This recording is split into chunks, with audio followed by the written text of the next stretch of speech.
उत्तराखंड के चमोली जनपद में मानसून पूरी तरह से मेहरबान है और लगातार बारिश का दौर भी जारी है।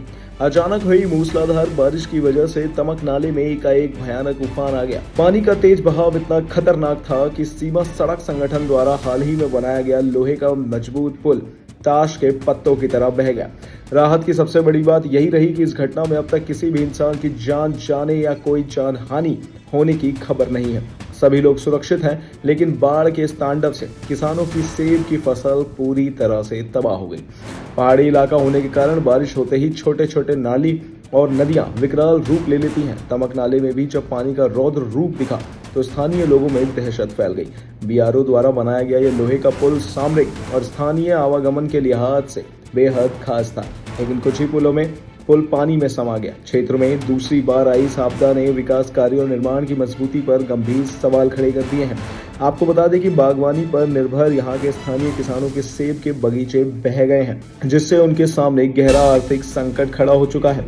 अगर जान माल के खतरे की बात करें तो फिलहाल किसी की जान जाने की सूचना नहीं है, लेकिन मानसून के इस मौसम में पहाड़ी रास्तों पर सफर करना किसी बड़े खतरे से खाली भी नहीं। प्रशासन ने भारी बारिश का अलर्ट जारी किया हुआ है। ऐसे में यदि आप पहाड़ों की यात्रा की योजना बना रहे हैं तो आपको बेहद सावधान रहने की जरूरत है। इस समय उत्तराखंड के संवेदनशील इलाकों जैसे चमोली, बद्रीनाथ मार्ग, जोशीमठ, उत्तरकाशी और मंदाकिनी व अलकनंदा नदी के किनारे बसे क्षेत्रों में जाने से पूरी तरह बचना चाहिए। इसके अलावा तमक नाले जैसे बरसाती नालों और भूसंकलन वाले संवेदनशील इलाकों की तरफ भूल कर भी न जाए। इस मौसम में केवल मैदानी या कम ऊंचाई वाले सुरक्षित पर्यटक स्थल पर जाना ही सही रहेगा, जहां भूसंकलन का खतरा न हो और पक्के चौड़े रास्ते हों। यात्रा पर निकलने से पहले मौसम विभाग के अलर्ट और स्थानीय प्रशासन की गाइडलाइंस को जरूर जांच लें। नदियां और बरसाती नाले इस समय कभी भी विकराल रूप ले सकते हैं, इसलिए उनके पास जाने की गलती बिल्कुल भी ना करें। तमक नाले की यह घटना हमें साफ याद दिलाती है कि पहाड़ों में विकास के साथ साथ आपदा प्रबंधन और पर्यावरणीय सावधानियों का ध्यान रखना कितना ज्यादा जरूरी है।